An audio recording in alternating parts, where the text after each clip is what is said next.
Fala, galera. Fala no Flamenguista, beleza? Fala, torcedores.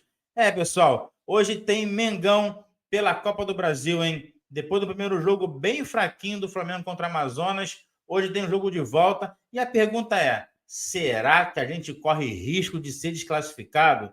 Eu acho muito pouco provável. Porém, né, esse Flamengo aí, essa gangorra que o Flamengo é esse ano, principalmente depois que acabou o Carioca, né? Até o Carioca estava tudo beleza. Acabou o Carioca, começou altos e baixos.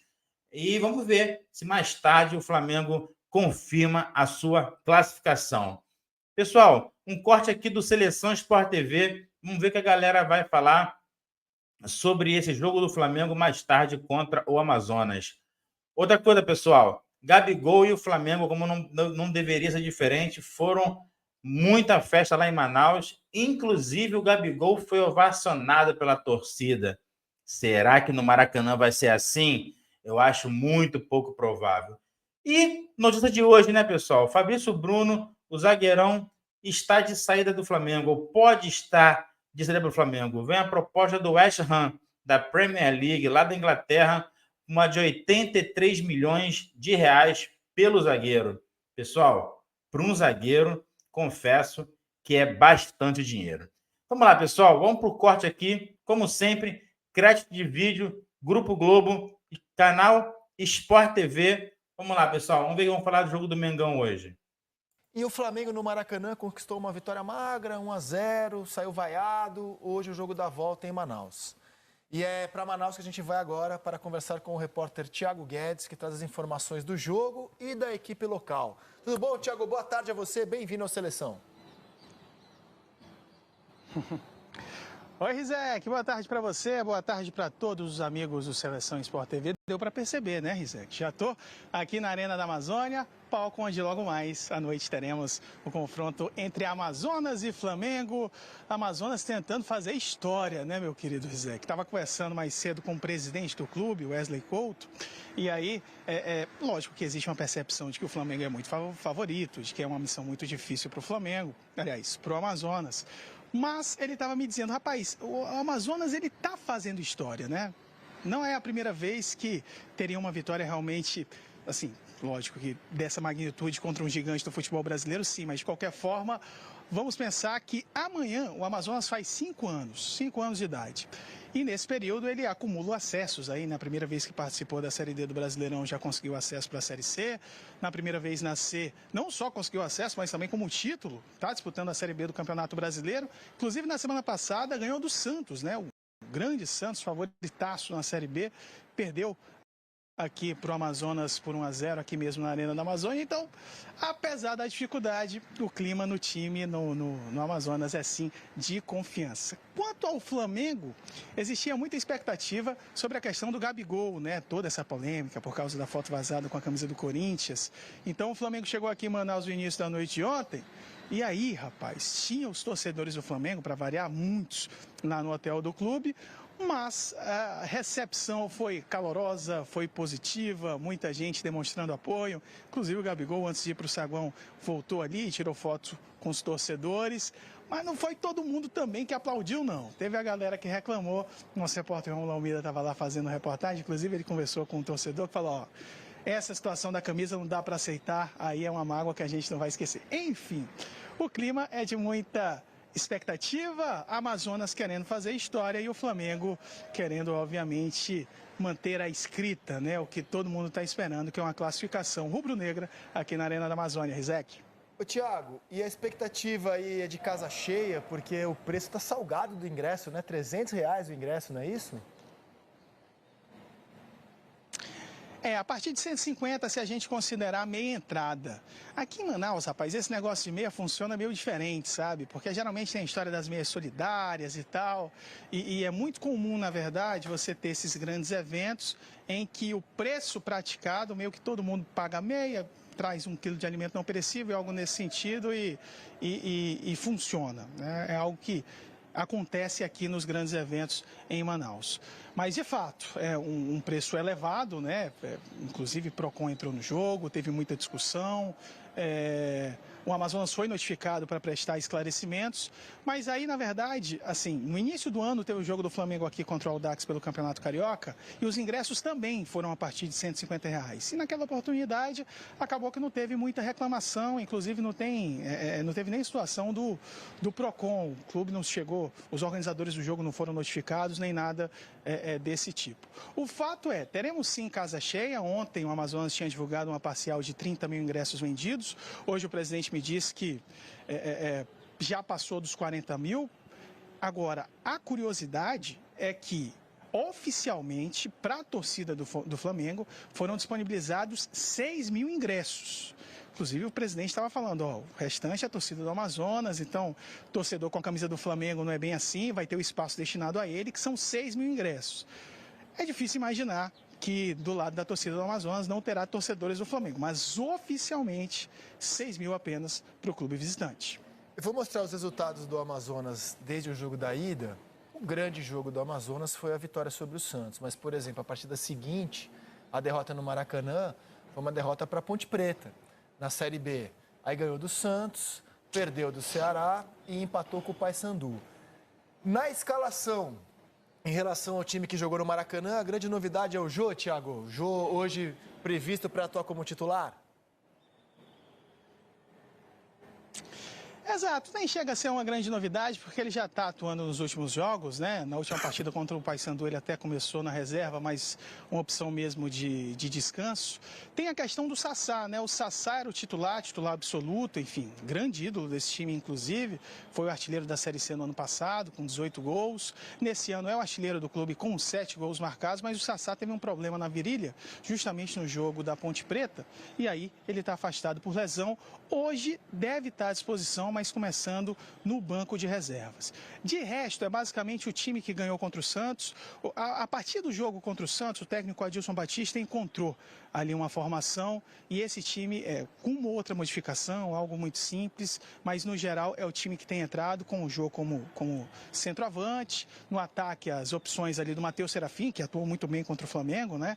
E também foi bem no jogo contra o Paysandu aqui no último fim de semana, um empate pela Série B 1-1. Tem também o Rafael Tavares, que é um jogador muito importante, que a torcida aqui tem muito carinho com ele, né? Ele é o 10, ele é o meia, ele estava no acesso da Série D para C, continua no time, foi importante também no título da Série C, ele está à disposição, deve jogar hoje aqui na Arena da Amazônia. Obrigado, meu caro. Rizek, diga, Lino. E essa história do Adilson Batista no Cruzeiro, tá rolando por lá? Quem divulgou isso? A Joana de Assis hoje pela manhã estava falando disso. Né? E em Belo Horizonte também, de alguma forma, se confirma que a conversa com o Adilson, que não se sabe, se é para ele assumir algo dentro de comissão técnica ou na estrutura do clube. Mas que o assunto tá no mercado, tá. Um repasso para o Thiago, se ele tem informação se o atual treinador do Amazonas pode estar a caminho do Cruzeiro. Essa informação foi divulgada primeiramente pela imprensa lá de Minas Gerais, de que o Adilson poderia ter alguma relação com as categorias de base do Cruzeiro, o Cruzeiro teria esse interesse. Bom, oficialmente o Amazonas ainda não fala sobre o assunto, oficialmente Adilson Batista é o treinador e tudo que a gente tem até agora, na verdade, são essas informações que vêm da imprensa lá de Minas Gerais. Surgiu esse assunto mesmo, de que ele estaria, que na verdade que haveria um interesse do Cruzeiro, não exatamente de que tinha essa conversa, mas o Amazonas trata como, enfim, boato. Adilson é o técnico do Amazonas, é o cara da Série B. Muito bem, Thiago, muito obrigado pela sua participação, um grande abraço e até a próxima. A gente plugou as prováveis escalações lado a lado, não precisa ser nenhum gênio para notar que há um abismo entre Flamengo e Amazonas, um abismo técnico.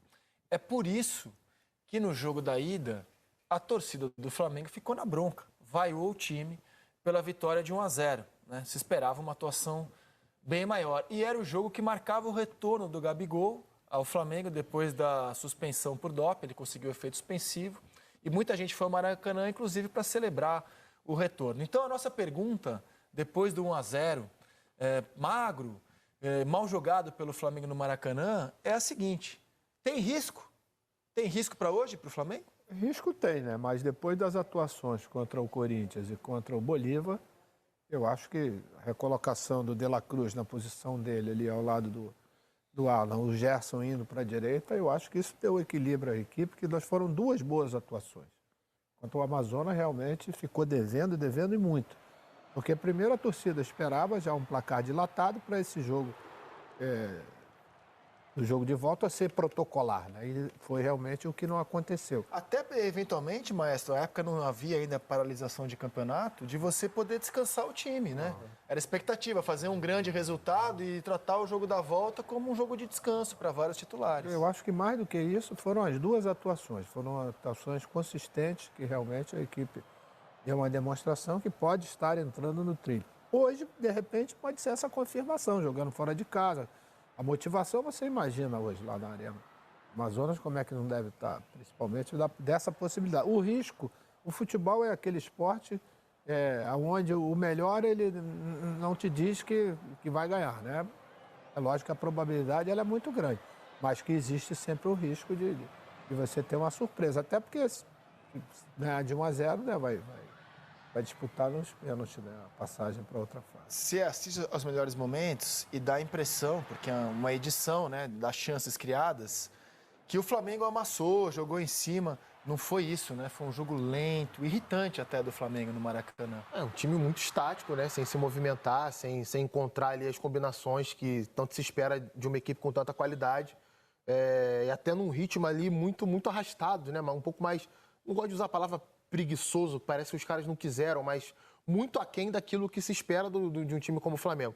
Eu acho que o jogo de hoje vai ter um caráter um pouco diferente, porque o Amazonas precisa fazer um gol. Então, talvez, né? Talvez o Amazonas não fique tão retraído como ficou no Maracanã. Até a presença do Rafael Tavares, como foi citado no meio campo, é um jogador de mais criação, possa significar um time que tente também ficar algum tempo com a bola, que tente se lançar um pouco ao ataque. E isso para o Flamengo pode ser positivo, já que existe essa diferença técnica. Meu grande questionamento para hoje é com relação ao comportamento dos jogadores, né? Porque a mobilização contra o Corinthians era necessária para dar uma resposta, contra o Bolívar também para se colocar numa condição melhor para se classificar na Libertadores. E o jogo de hoje não tem exatamente esse caráter, né? É um jogo em que o Flamengo já tem vantagem, sabe que é superior. Então acho que a galera tem que ter atenção para não voltar àquele modo mais cômodo, né? De menos intensidade, de menos agressividade, de menos imposição contra o adversário. Vou mostrar o que foi o Flamengo desde o jogo da ida. A partida seguinte foi contra o Bragantino pelo Campeonato Brasileiro, no sábado à tarde. O primeiro tempo é de domínio do Bragantino, o segundo é de uma bela atuação do Flamengo com esse gol de empate do Bruno Henrique depois de um passe do De La Cruz. Foi um dia marcado por reclamações da arbitragem do Flamengo, bem enfáticas, fortes. Depois o Flamengo tem um jogo horrível, péssimo, que é a derrota para o Palestino na Libertadores. Ou seja, não é que essa partida já ligou o alerta e na sequência o Flamengo saiu jogando bem. Aí torcedores foram ao Ninho do Urubu protestar, aquela cobrança tradicional que você tem em má fase. E aí faz uma partida boa contra o Corinthians, no Maracanã, vitória tranquila. E a goleada sobre o Bolívar são os dois últimos jogos a que se refere o maestro. Mas não é que imediatamente pós-Amazonas o time acordou. Ele vem de dois bons jogos, contra o Corinthians e contra o Bolívar.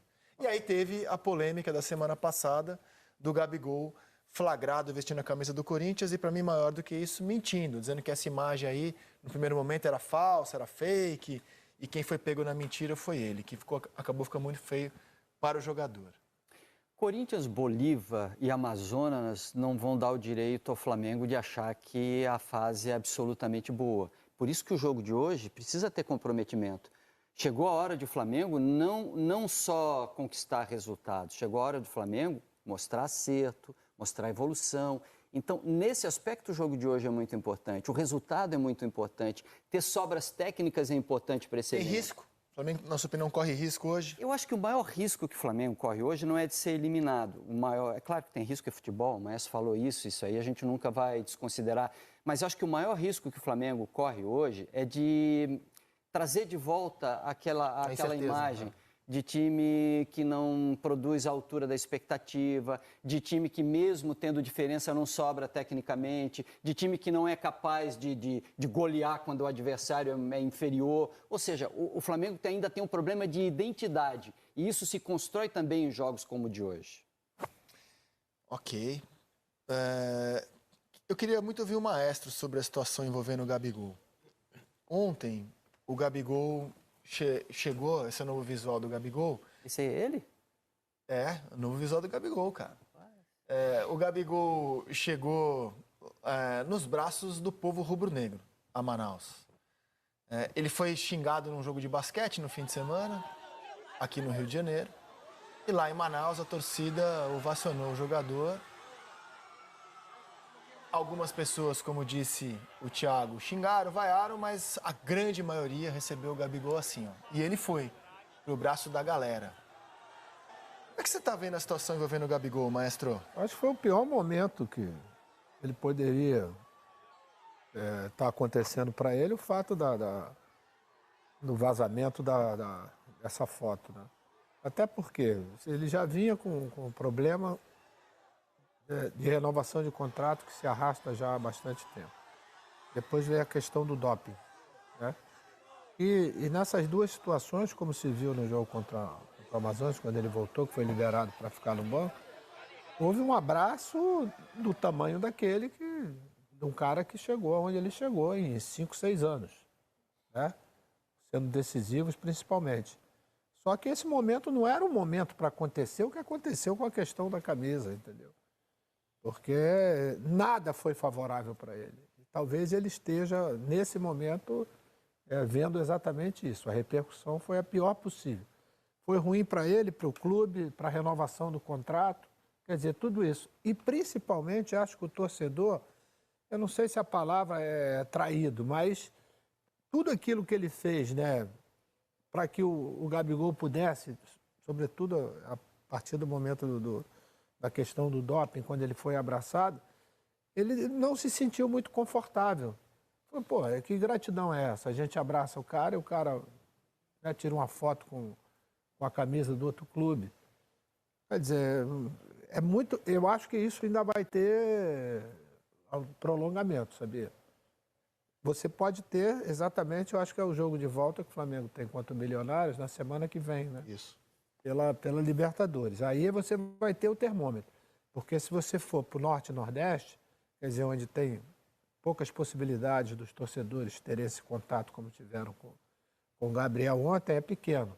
E não tem jeito, a idolatria continua por tudo aquilo que ele fez. Já, entendeu, um jogo no Maracanã, eu acho que aí você vai ter um termômetro maior. Porque aí você vai estar com as pessoas, né, com os torcedores principalmente, que estiveram ao lado dele durante esse período, sobretudo na questão do exame de doping. Eu acho que muita gente, como eu, gostaria de ouvir você sobre... Você é uma bandeira do Flamengo, né?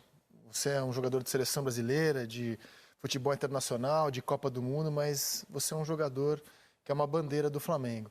Eu acho que muita gente queria te ouvir sobre isso. Um jogador do Flamengo vestir a camisa de outro clube. Por que isso causou tanto assunto, na sua opinião? E por que causa tanto assunto? Os torcedores não chamam a camisa do Flamengo de camisa. Chamam de quê? Manto sagrado. Então, quer dizer, esse é o tipo da coisa que você tem que estar.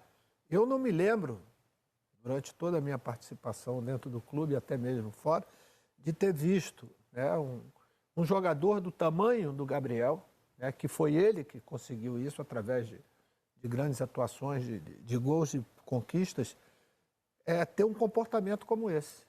Eu até agora não consigo entender, André, porque isso é meio que um tiro no pé, entendeu? Quer dizer, você que tem a nação, como é chamada, de 40 milhões, entendeu? Até, lógico, você não é unanimidade, mas você tem uma quantidade de número por aquilo que você conquistou. Eu volto a dizer, nos momentos decisivos, né, de campeonatos brasileiros, de Libertadores e tantas outras conquistas. Você não pode jogar isso assim, entendeu? De graça, né? E isso vai ter consequência para ele, porque nem todo mundo ficou satisfeito com esse... Tem muita gente que diz assim, isso é bobagem. Não é bobagem. Isso você tem um patrocinador, você tem um fornecedor, você tem os contratos, né, do clube. Tem uma série de coisas em torno de um gesto como esse que podem trazer prejuízo para o clube também, né? E isso, naturalmente, foi, como disse o Braz, foi avaliado, deram a multa. Será que é suficiente para o torcedor? Né? Ele vai... Porque assim, a multa ela é calculada por esses valores concretos, né?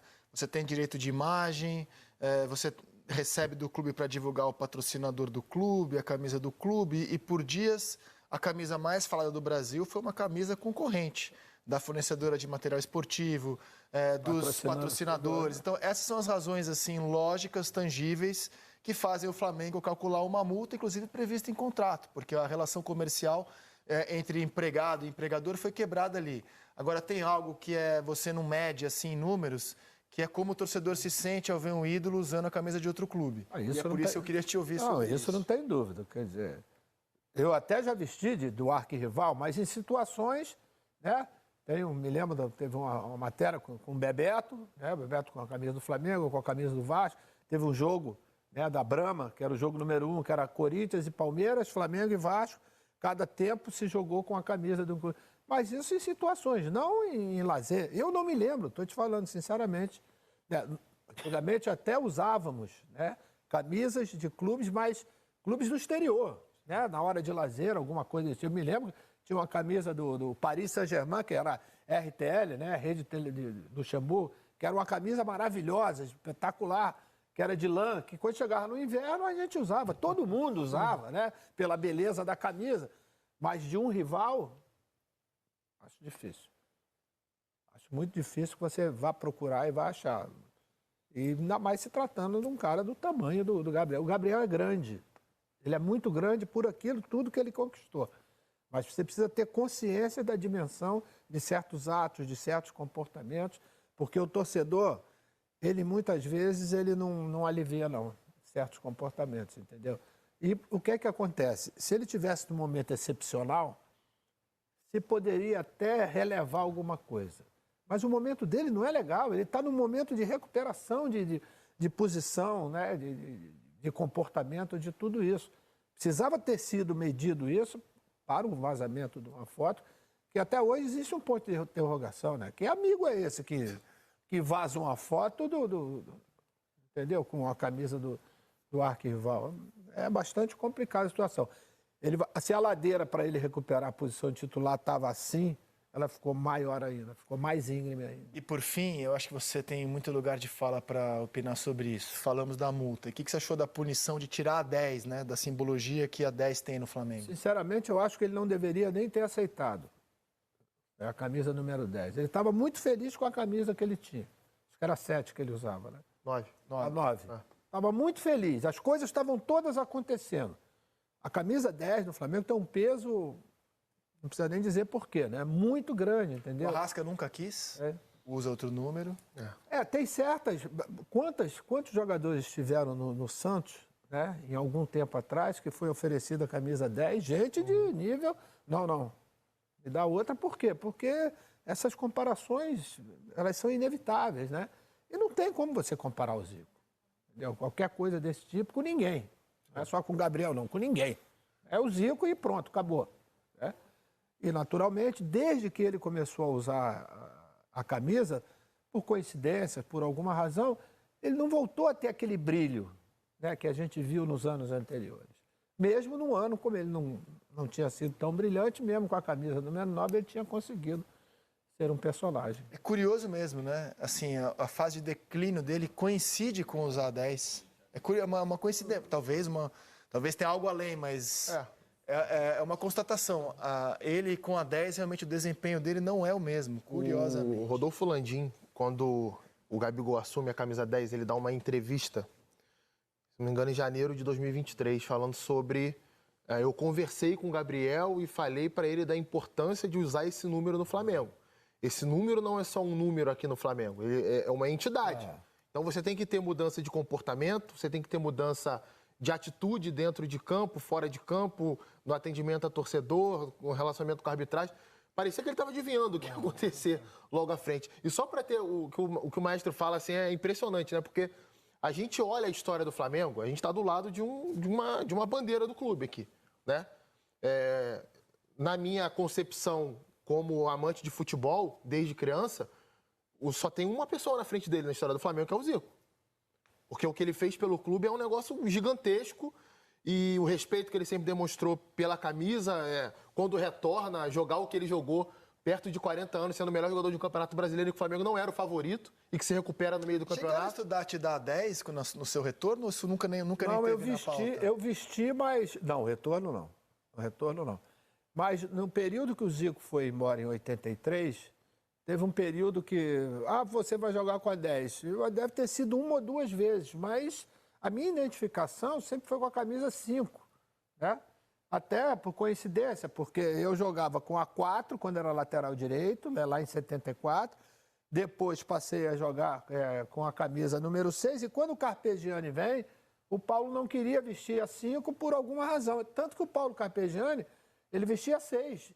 E a 5 passou. Né, eu passei a vestir a 5. E me identifiquei demais com esse número.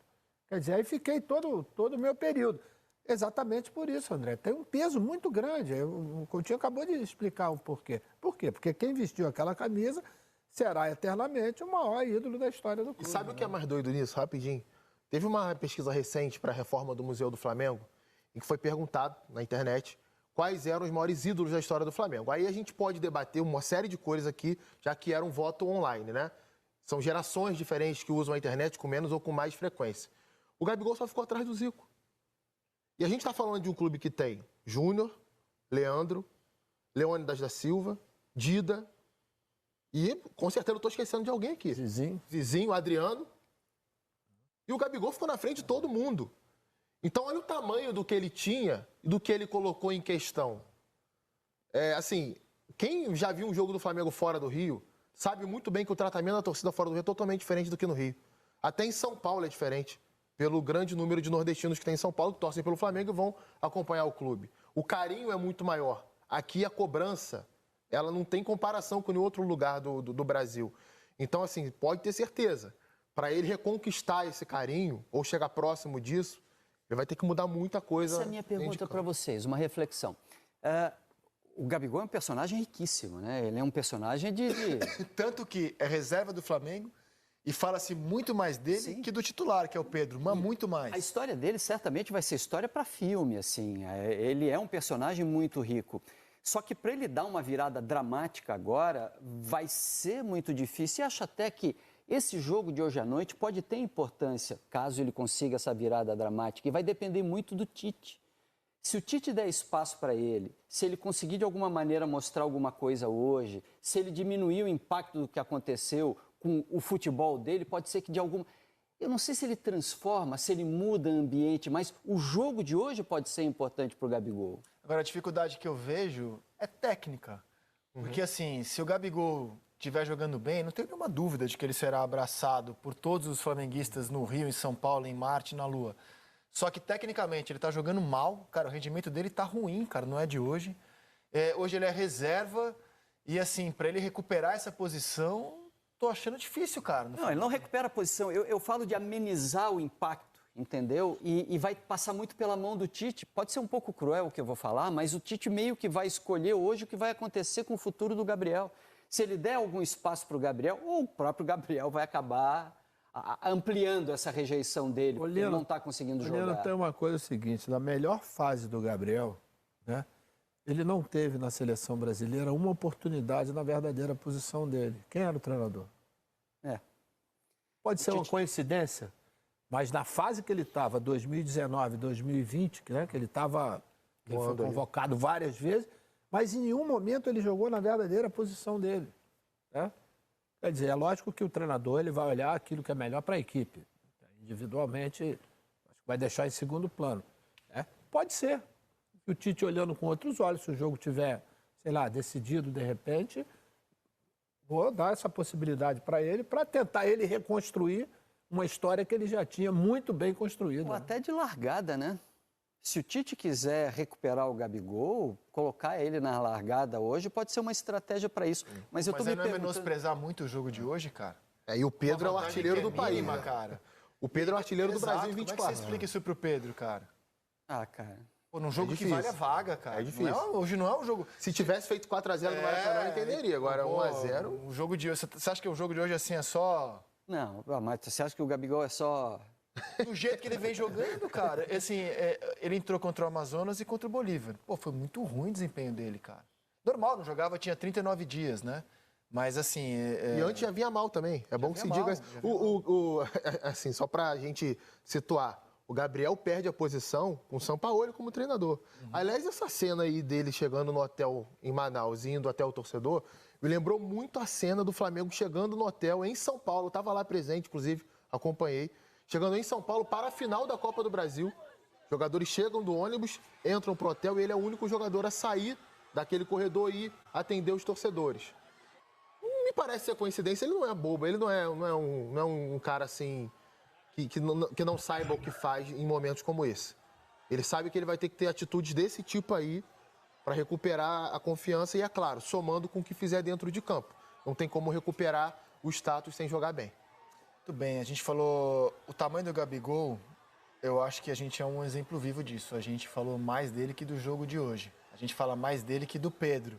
Fica para reflexão sobre o tamanho que ele tem e a responsabilidade, né? Grandes poderes, grandes responsabilidades. Só ele e o Zico fizeram gols pelo Flamengo em final de Libertadores. Esse é o tamanho dele no clube. A gente vai mudar de jogo agora. Vamos a Salvador. É isso aí, pessoal.